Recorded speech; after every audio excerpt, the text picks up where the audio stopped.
스페셜 에디션 펩시 콜라. 이 정도도 엄청 귀한 술이잖아요.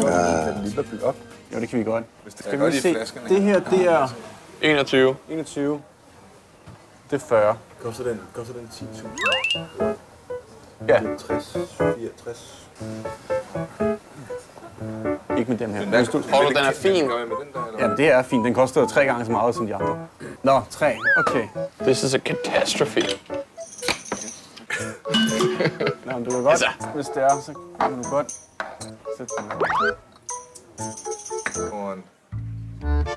Altså, jeg synes, det er lettere at drikke sådan noget her, hvis man bare tager den hele. Jo.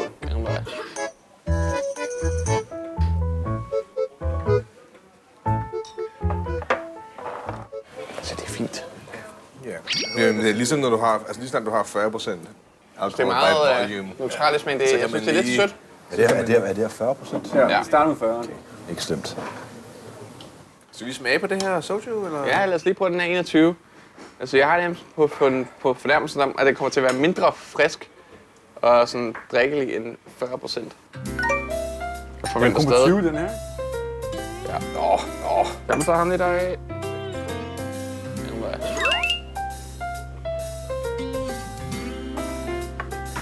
Jeg fik lige en. Once it hits your lips. It's so good. It's so good. 누가 따고 외국인들이 저렇게 먹다가 막 다 길바닥에 쓰러지는 거죠. 집에 갈 때 이메로 Kommer der en... 알지자로.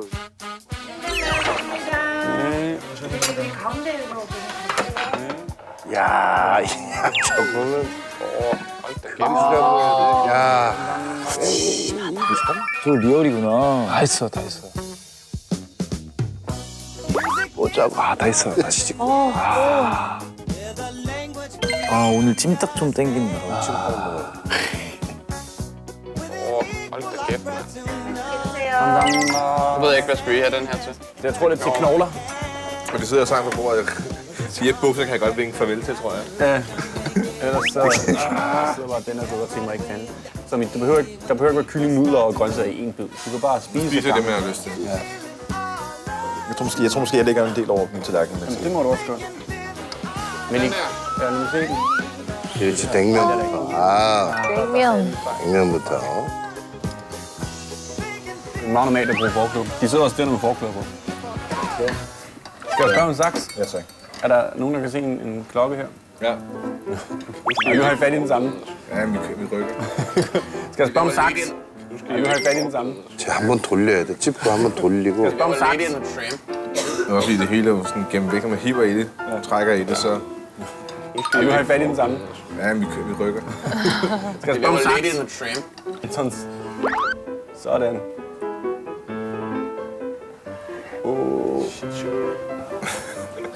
Den bliver færre og færre, du er færdig, ikke? Jamen, det er fint nok. Det er egentlig gerne det, jeg godt vil have lidt. Jeg har også fat i en af Antons. Sådan. Så hvor lang er den her nudel? 야, 이제 뭘 해도 이메 같네.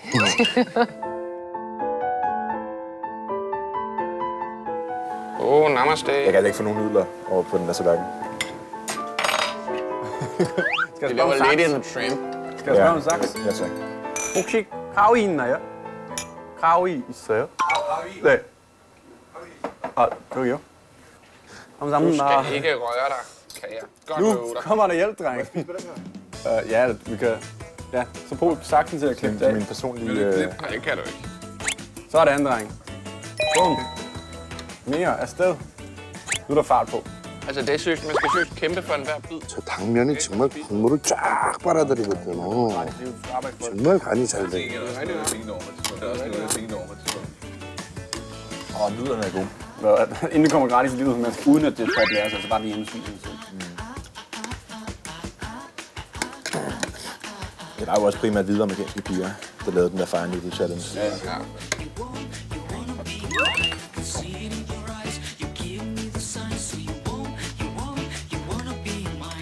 Smager det okay? Hvad synes I om det? Nudlerne er helt vildt gode. Er det godt? Det er en tasty lille.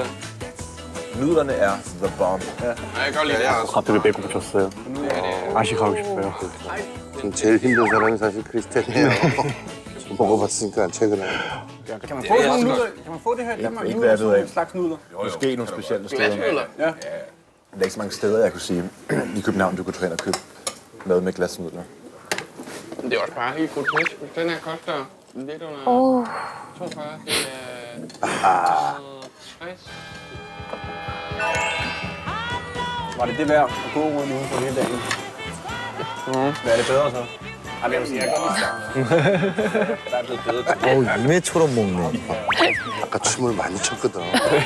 열심히 했거든.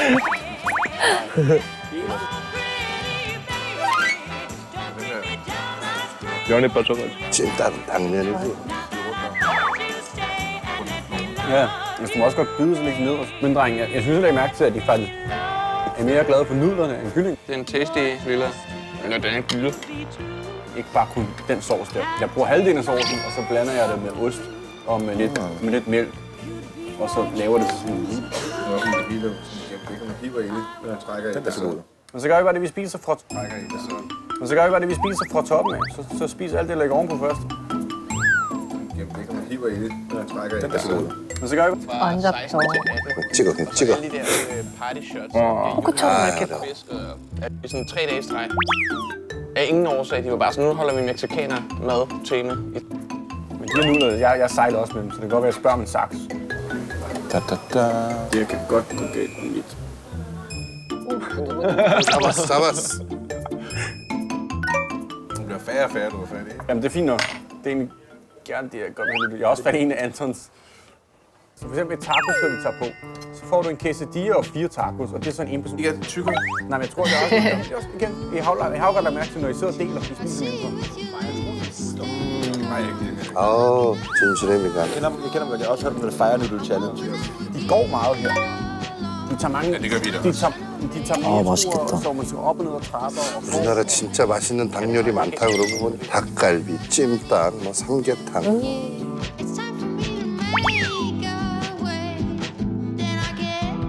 Hvad? De vil have gang i tanken der, jeg tænkte, det var meget rart. Så lige... der er Så kan de have dem her. Skal vi lige have noget at skylle ned med? skal vi have fat i de nu. Jeg slik her. Ja, godt få en lille skid på nu. Få en lille skid på nu. Ja, why not? 마른 고추가 들어가 있지. Er det stærkt, Anton, eller? Nej, det er super. Nej, ikke super stærkt. Og den her stykker kød, den spiser man bare sådan med spispind, og så kan man lige bide rundt om på den knogen. Ja, men du må også godt bide sig lidt ned, og så tage en ny bid. Det kommer, og det er det, man bliver snydt nemlig. Det er den ikke stærke, vi har købt, men... Ja, det er den ikke stærke. Det er måske meget.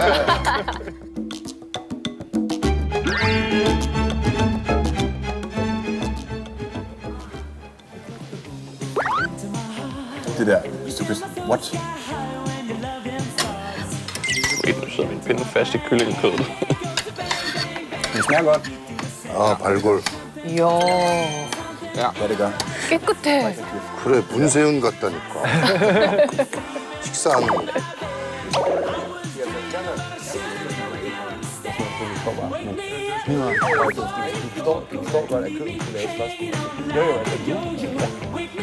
Det var lækkert der. Var det en succes? Det synes jeg. Det var så også en del af planen, der kommer ned. Jeg synes faktisk, det er det bedste, jeg har fået. Yndlingsret. Den er lige spicy, men ikke for meget. Yndlingsret. Den er lige spicy, men ikke for meget. Jeg kan også afsløre, at sojoen er bedre her, end det var i de der små instant coffee packs. Det er ikke helt løgn. Det er facts. Big facts.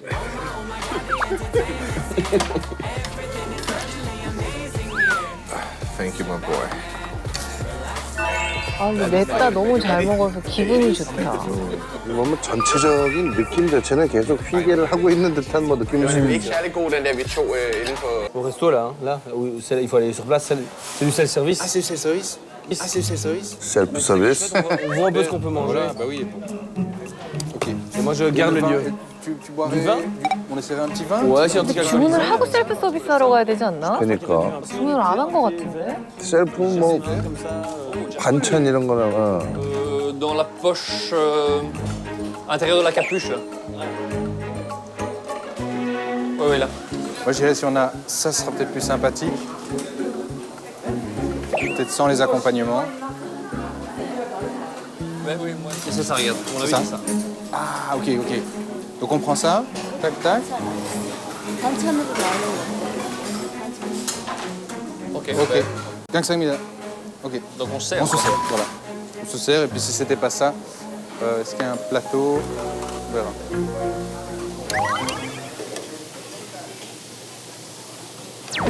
C'est ça.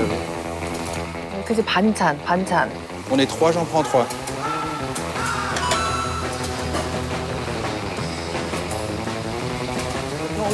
Bien?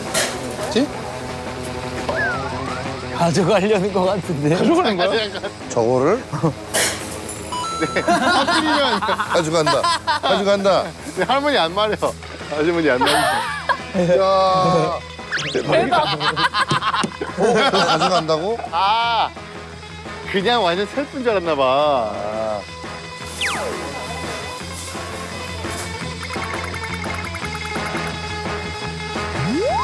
이니는 완전 놀랐어. Voilà. Bon. Look. Ah. Ok, ok. Ok, ok. Ok, ok. Ok. C'est la jungle. 이 절대 이해 못하지. 절대 이해 못하지. Mais il faut. Ok. Ça va? Ok? Ah ouais. Mais je pense. Ah ouais. Mais je pense qu'il faut allumer le bazar, non? 주문하시겠어요. 오셨는데 이모님. 처음이실 것 같아, 이런 경우. Moi, ça, j'adore. Là, je goûte mon tofu dans l'endroit où le tofu est bon. Regarde. Lâche. J'ai touché rien. Ok. Il a le look d'enfer, feu. J'adore. Et il est 너무 super bon. 해맑아. Goûtez votre tofu. Il est super Mais ça, bon. c'est du tofu? 정보를 가져오셨네. 이거 셀프 아니고 살인 돼요. 저희가 갖다 드릴게요. Oula, Ok. 저희가 갖다 드릴게요. oula. Ok. Non, non, on a tout, hein. Là, on a tout ce qu'il faut. Hein. Parce qu'on veut pas manger trop. 아, 상황 파악이 이제 되네요. 뭐 이탈리아로 예를 들면 화덕에서 피자 이렇게 꺼내놨는데 가서 갖고 온 거 아니야. 그냥 피자 갖고 간 거야. 셀프라고 셋이니까. 아니 뭐 그냥 갖고 와서 이게 맛있겠네. 아, 너무 Génial. Le gars qui croit que c'est self-service qui va avec le On n'a pas envie. Oula. 아, 일단 가져온 거는 먹는 걸로. 아, 요거 이제 이렇게 담아놔서 빨리빨리 나가는 음식이라. 어.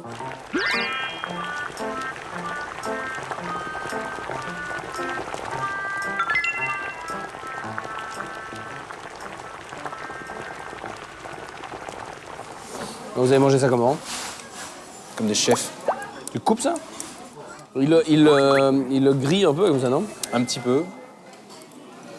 Et donc, en fait, Délicieux. Est-ce que tu sais enlever ce truc-là? 두부찜 좋아요. 두부 튀김도 맛있고 두부는 맛있는 것 같아요. T'aimes pas? vraiment fan de tofu. Et celui-là, il te plaît ou pas? One you text me to. Tofu time. Ok. Won't you text me to tofu time. Bon, voilà. Au plaisir. On va alors chercher.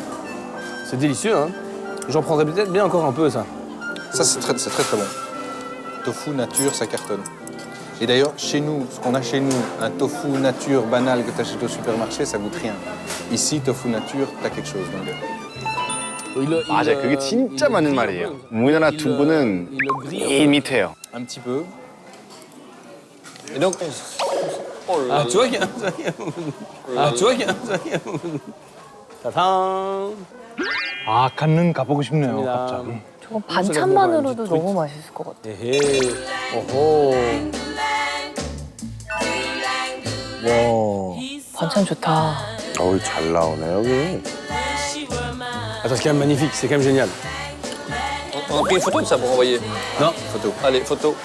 Oh là là, Avec. ça c'est énorme.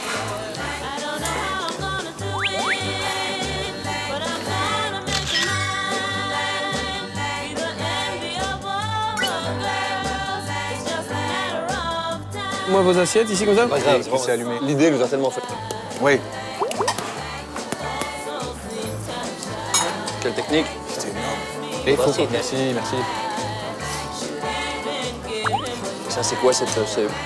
Moi, je me rends compte que je me Je suis vous pas le lavé. dis. Moi, je suis allé me laver les mains. Donc je vais aller. Gros bon appétit. Oui, les gars. En fait, le piquant et le froid m'attaquent. C'est vrai que c'est assez relevé. Hein. Vachement piquant. Ah ouais. Et on est dans le seafood feeling. Bon, C'est la fête des saveurs et des textures. Ouais. c'est musclé ça. C'est très bon. 고소하지 또 두부는. Bon, mais Très bon. Olivier, t'as oublié ton poisson ou pas hein? Mais cool. Les deux, ça me dit. Et si tu laisses pas, c'est que t'avais pas 매운 assez. 걸 잘 드시네.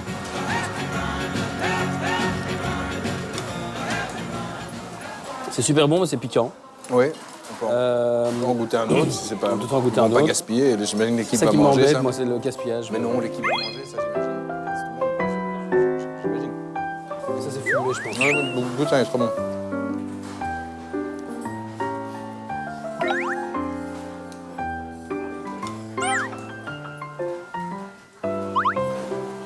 La chèvre, quoi. Très bon. On vend ça. C'est quoi ça? C'est pas ici? j'y attaque. 야, 이거 입에 맞을래나 이거? Non, c'est bon. Pas trop piquant. C'est un mélange de ça et c'est pas des poivrons. 이거 많이 안 맵나 봐. Plus tofu nature, comme ça. Ah ouais, c'est plus difficile à découper. Voilà. Et ceci, c'est quoi? 아우 맛있겠다. 딱 봐도 두부가 너무 좋아 보인다. Bon. Très bon. Message. Il a une mission.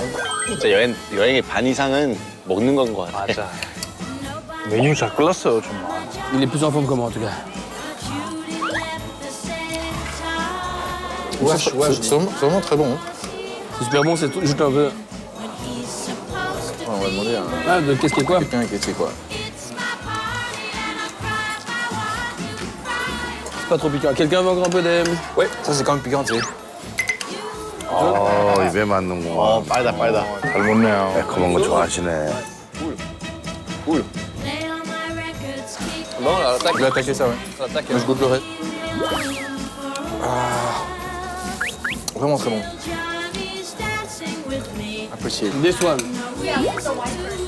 아 또 밥까지. 자, 이 양반 진짜 맛있게 드신다. 맛있게 잡숫네. Marin, ça. Mais à rougir, mais à pleurer aussi. Les textures sont incroyables. Indépendamment, bon, il y a le goût, mais t'as des trucs comme ça qui Oui. fait ça dans ta bouche. Et je trouve ça dément. Voilà. 한국에서 우리나라에서 좀 없는 텍스처가 되게 많은 것 같아. On est venu pour le tofu, Et on a on mangé est du où tofu, et on n'est pas déçu du tofu. Non, mais on est où? Moi, je dis, je suis pas un fan de tofu, mais j'en mange, voilà, volontiers. Merci. Mais oui, mais je comprends qu'on ne devienne pas fan à la base, et autrement dit, Tofuland. Hangling, Tofuland. Et on a, c'était pas tout. 두부랜드. On a pris le taxi, on a demandé tout beau pour venir.